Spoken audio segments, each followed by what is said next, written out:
J'ai la grâce de bénéficier d'une minute 30 que mon prédécesseur a laissé, donc souffrez que je fasse 6 minutes 30, je pense. Je vais axer mes propos principalement orientés vers des chiffres qui touchent la vie des Congolais, mais avec des indicatifs qui ne pourront jamais être contredits, parce que il nous a été demandé ici par l'organisation que l'on puisse réfléchir sur la possibilité d'avancer des chiffres.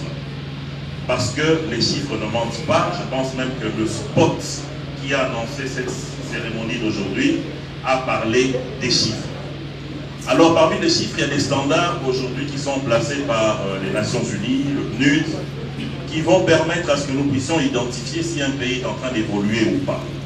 Donc je parlerai bien entendu du PIB, mais aussi de l'indice de développement humain qui englobe non seulement l'accès à la scolarité, comme l'intervenant d'avant moi a eu à le dire, mais aussi l'accès aux soins de santé, à l'espérance de vie et à tout ce qui va avec les agrégats de la vie des Congolais. Mais également, je vais épingler un tout petit peu les questions liées au budget de l'État. En ce qui concerne principalement le PIB, qui est le produit intérieur brut, c'est-à-dire la masse de ce qui est produit comme richesse dans un pays au cours d'une année, la République démocratique du Congo, lorsque le président Tshisekedi arrive au pouvoir, est à 4,1 de pourcentage de croissance. Et aujourd'hui, 4 ans après, nous sommes à 6,7 de croissance économique. Ce qui veut dire que, malgré les difficultés qu'il a trouvées pendant les 2 années de son pouvoir, c'est-à-dire d'abord une alliance compliquée avec le FCC, ensuite la pandémie de Covid-19, et après la guerre russo-ukrainienne qui a eu des impacts négatifs sur notre économie, nous avons réussi aujourd'hui à aligner une croissance de 6,7%.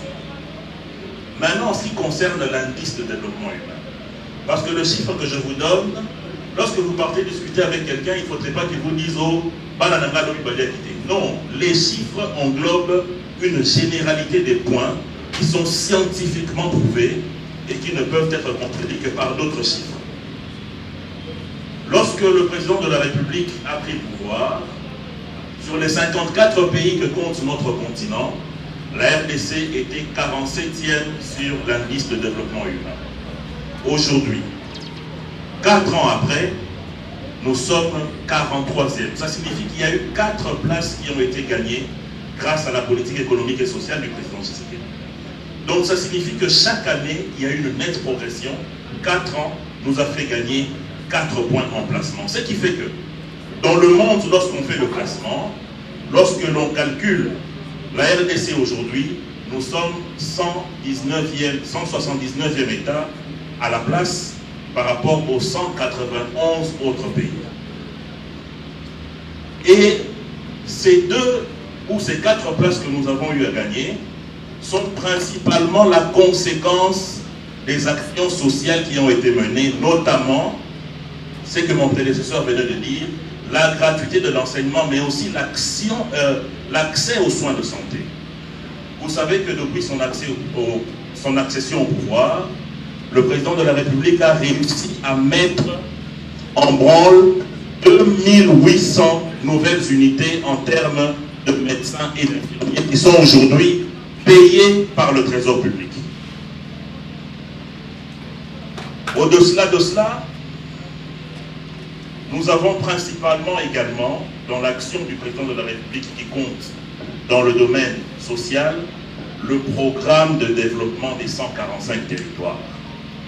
Beaucoup sont en train de penser que ce programme n'est qu'une chimère. Je peux vous informer que ce programme a bel et bien commencé dans 6 provinces où déjà des marchés ont été attribués et le matériel roulant a été commandé par les services spécialisés, notamment le PNUD et le BSECO, pour que nous puissions avoir nos 145 territoires développés.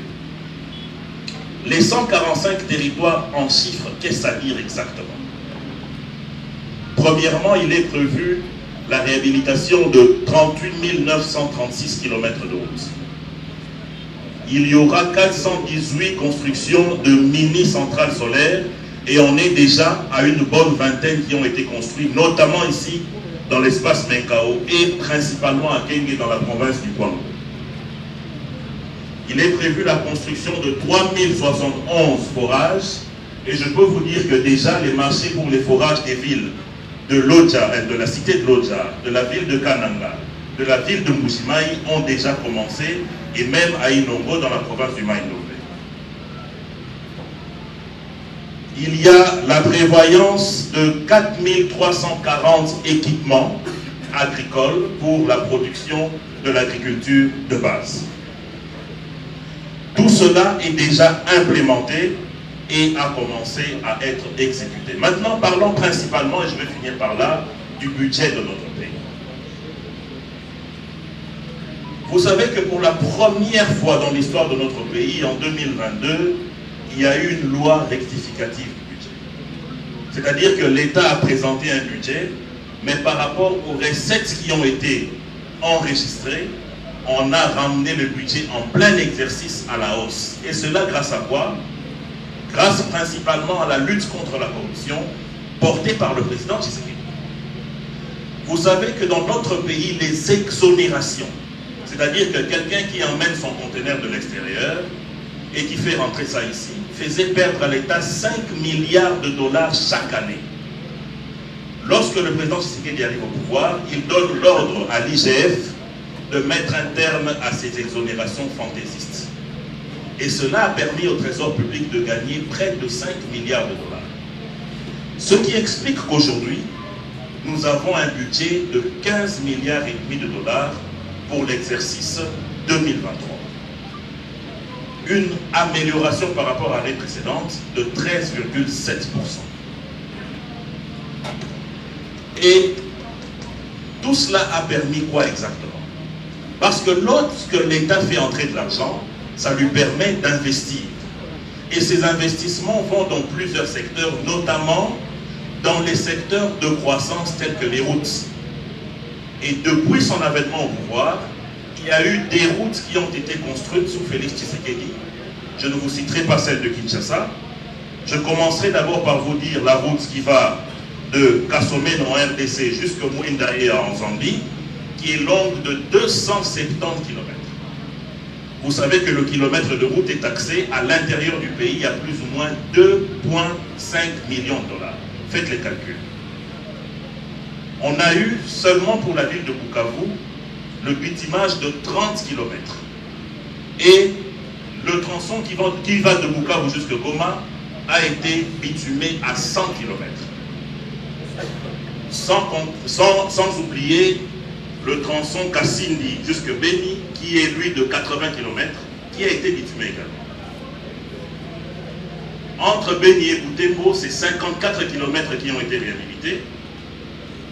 Entre Bunagana et Rutshuru jusqu'à Goma, et c'est même parmi les choses qui ont énervé ces ennemis de l'État, qu'on appelle aujourd'hui les terroristes du M23, 89 km ont été bitumés sous le pouvoir de Félix Tshisekedi.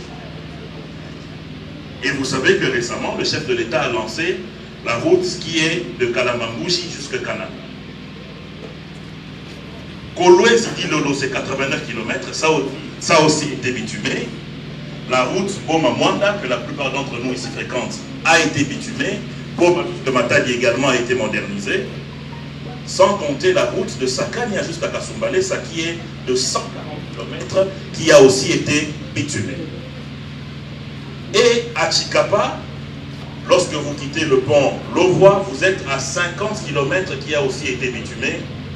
Et pour finir, vous savez que la République démocratique du Congo, parce que je vois madame déjà se tenir debout, a plusieurs cours d'eau et rivières qui la traversent. Le chef de l'État a donné l'ordre sur base du fonds propre de la RDC pour l'achat et l'acquisition de 100 ponts avec une société française, et je peux inviter la presse à aller filmer ces ponts qui sont déjà prêts à être expédiés sur toute l'étendue de la République.